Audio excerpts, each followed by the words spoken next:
नमस्कार दोस्तों, मैं हूं अमरीश और स्वागत है आप सभी का महात्मा जी टेक्निकल में। दोस्तों, आज का ये वीडियो हमारा एक क्वेश्चन मार्क से है कि मतलब मैं पढ़ने तो जाता हूं पर मेरा मन नहीं लगता क्योंकि हमारे पास बहुत सारे डिस्ट्रैक्शंस हैं, जैसे कि मोबाइल फोन, इंटरनेट और भी बहुत सारी चीजें, फ्रेंड्स हो गया इस टाइम एग्जामिनेशन के टाइम पे। तो आप परेशान होके इंटरनेट पर सर्च करते हैं हाउ टू अवॉइड डिस्ट्रक्शन और आपको रटे रटाए आंसर्स मिल जाते हैं कि अपने मोबाइल फोन को स्विच ऑफ करो, जिस रूम में पढ़ रहे हो उस रूम में मोबाइल फोन नहीं होना चाहिए, इंटरनेट को ऑफ कर दो, ask people to give your privacy. ऐसी सी बातें आप इंटरनेट पे पढ़ लेते हैं और फिर आप जब दोबारा नॉर्मल होते हैं तो आप ऐसी कोई सी भी एक्टिविटी नहीं करते जो इनसे रिलेटेड है। तो फिर क्या फायदा हुआ उस चीज को हमें देखने का। तो दोस्तों, मेरा अपना खुद का मानना है कि क्यों ना यार, क्योंकि पूरे साल तो हमने ये सब चीज अवॉइड किया नहीं और अब कर भी नहीं पा रहे। और अगर पेरेंट्स सुन रहे हैं तो प्लीज मैं उनसे भी कहूंगा कि आप भी इस वीडियो को कंप्लीटली सुनिए। तो चलिए मैं बताता हूँ कि जैसे देखिए, पहला ये तो हो गया, put your phone on silent mode and किसी भी रूम में अपना रख लीजिए उसे। मैं जानता हूँ अगर आप दूसरे रूम में फोन रखाएंगे आपके माइंड में क्या चलता रहेगा, यार किसी का फोन तो नहीं आ रहा। अब पता है कैसे कैसे आते हैं, यार ट्यूशन टीचर का फोन आ रहा होगा, बार बार मॉम को बोल रहे, मॉम देख मेरे ट्यूशन टीचर का फोन तो नहीं आ रहा। ऐसी सी बातें आप करने लगते हैं। तो इसका क्या एक सॉल्यूशन है, मैंने बहुत सारे इंटरनेट पे देखे, सब रटी रटाई चीजें, बुक से पढ़ते हैं लोग एक ही बातें, यही सब कहानियां स्टोरी बना दी। तो मैंने सोचा कि यार कुछ अलग करते हैं। तो अलग मुझे ये लगता है कि जब आप पढ़ रहे होते हैं आप अपने फोन का सिर्फ इंटरनेट ऑफ करिए और कुछ भी मत करिए। रीजन इज दैट क्योंकि अगर आप कहीं और फोन रखेंगे माइंड में चलता रहता है, तो फोन सिर्फ इंटरनेट ऑफ करिए। और कितने फोन्स आएंगे, 3 घंटे अगर आप नॉन स्टॉप पढ़ते हैं 2 घंटे, तो ज्यादा से ज्यादा 2 कॉल्स आ जाते हैं फ्रेंड के। अब देखिए, अब आप सोच रहे होंगे, तो उसका एक सिंपल रीजन मैं आपको बताता हूँ। जब भी आपके पढ़ाई के टाइम पे आपके फ्रेंड का फोन आता है, बस आपसे एक ही बात कहिए, dude I am in tuition. सामने वाला ऐसा रिएक्ट करता है आपके लिए जैसे कि वो आपका पेरेंट्स हो। और भाई तू ट्यूशन में, चल पढ़ बाद में बात करता हूँ। वो आपको 1 आध घंटे तक तो फोन करने वाला नहीं है, सिर्फ इतनी सी बातें। और आप कहेंगे सर इससे डिस्ट्रैक्शन होता है। अरे कैसा डिस्ट्रैक्शन यार, कैसी परेशानी, मुझे बता दो। जब तुम स्कूल में पढ़ रहे होते हो, क्या मतलब बिल्कुल ही पीस ऑफ माइंड रहता है क्या?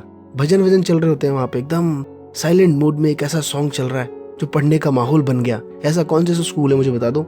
दिल्ली में तो मैंने ऐसे कोई भी स्कूल्स नहीं देखे। टॉप स्कूल से लेके और गवर्नमेंट स्कूल तक की बात मुझे बता दो। स्टेप बाय स्टेप से लेके जीडी गोइंग का मॉडर्न स्कूल्स या फिर गवर्नमेंट स्कूल्स, किसी में ऐसा नहीं था भाई। वहाँ भी एक दूसरे पे बैग फेंके जाते हैं, उसी में पढ़ने वाले बच्चे पढ़ रहे होते हैं। ये सब बातें अब बंद कर दो कि एक प्राइवेसी चाहिए, साइलेंट रूम होना चाहिए। मतलब अब ये सफिशिएंट है क्या कि हर एक के पास एक अपना एक रूम होगा हर बच्चे के लिए? ऑब्वियसली नहीं।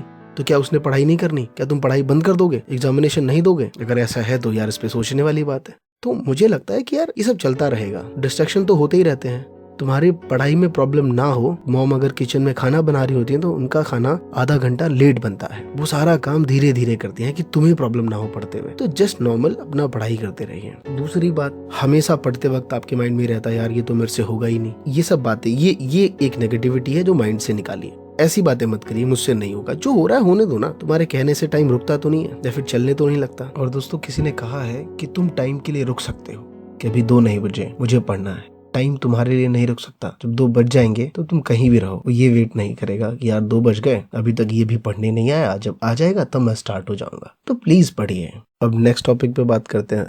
अब आ जाइए इस पे कि भाई आपको as a student examination time में 8 आवर की स्लीप लेनी जरूरी है। ये अच्छी बात है कि आप अगर सारे अपने रूटीन टाइमली फॉलो करते हैं तो ये वाला भी टाइमली फॉलो करिए, 8 आवर्स सोइए। और मुझे लगता है इसमें 80-90% ऐसे हैं जो एग्जैक्ट है भाई, चाहे कुछ भी हो जाए ये वाला काम तो लेट नहीं हो सकता, डिले नहीं हो सकता, इनफैक्ट ज्यादा हो जाएगा, कम नहीं हो सकता। तो इसके पीछे का इम्प्लीकेशंस मैं बताता हूँ कि ये जो लाइन लिखी है तो आप सिर्फ लाइन फॉलो करते हैं, इसके लाइन के पीछे बहुत सारी स्टोरी है। स्टोरी ये है मेरे दोस्त कि आप सुबह से शाम तक पढ़ रहे हैं, जितना भी आप पढ़ाई का शेड्यूल है उसके अकॉर्डिंग आप पढ़ाई कर रहे हैं, तो सारा कुछ हो जाने के बाद इतना कुछ स्ट्रेस माइंड में रहता है, तो आप 8 आवर्स की स्लीप लीजिए। मैं जानता हूँ ये सब कुछ फॉलो नहीं करते आप, बेड पे गए गलती से तुमने नाइट में 2 o'clock तक पढ़ाई कर ली, तो मजाल है घर में किसी की, वो कल तुम्हें 2 बजे से पहले उठवा ले। सुबह आफ्टरनून में उठते हो 2 बजे और 2 बजे उठे, पूरा दिन तो ऐसे ही निकल गया। वॉशरूम से बाहर फ्रेश होते हुए नींद खोली, 3-4 तो वैसे ही बज गए। अगर कोई टीचर आने वाले हैं तो टीचर आ गए पढ़ाने के लिए,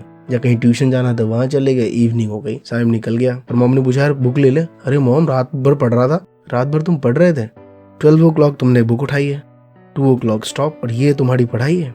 और सोने में तुम 2 से लेके सुबह 12 आवर्स हो जाते हो। अगर ये बातें लिखी हैं कि get 8 hours to sleep every night, इसका मीनिंग आप ये भी समझिए कि इसके अकॉर्डिंग बहुत सारी बातें हैं कि हमें पढ़ना है उसके अकॉर्डिंग। दोस्तों यही वो सारी बातें हैं, मन लगता किसी का नहीं है, ये सब फालतू की बातें हैं। मन लगाने के लिए सिर्फ एक ही वर्ड करना है कि यार पेपर सामने है, आज नहीं बेस्ट दे पाया तो उस टाइम मैं फेल हो जाऊँ, और आज मैंने बेस्ट दे दिया तो उस टाइम मैं जीत जाऊँ। और मैंने अपनी लास्ट वीडियो में एक बात कही थी कि आज तुम नहीं पढ़ रहे हो तो उस टाइम कोई ना कोई पढ़ रहा होगा, और जिस दिन वो तुमसे मिलेगा वो जीत जाएगा।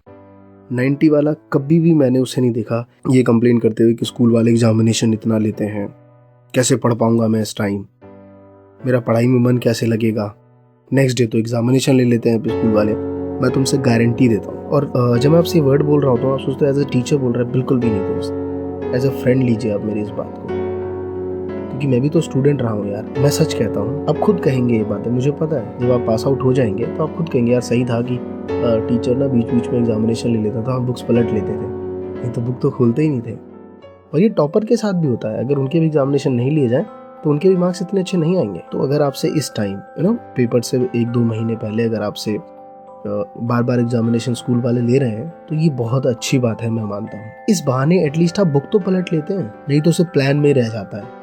प्लीज दोस्तों मेरा रिक्वेस्ट है आपसे कि ये सब बातें छोड़िए, पढ़ाई में अब मतलब कोई टिप्स ढूंढने लगते हैं कि किस तरीके से मन लगेगा। मन लगाने के यार कोई नहीं होता, ना लगाने के 10 बहाने, लगाने के सिर्फ एक रीजन कि अब मुझे पढ़ना है और कुछ भी नहीं है। बट फिर भी कुछ टिप्स हैं जो इंटरनेट पे यूट्यूब पे आपको मिल जाएंगे, तो मैंने उसी के बारे में आज थोड़ा डिटेल करा है। और आप लोगों को ये समझ आया हो तो दोस्तों प्लीज इस वीडियो को शेयर करिए और लाइक जरूर करिए आपको पसंद आया हो तो। थैंक यू, धन्यवाद।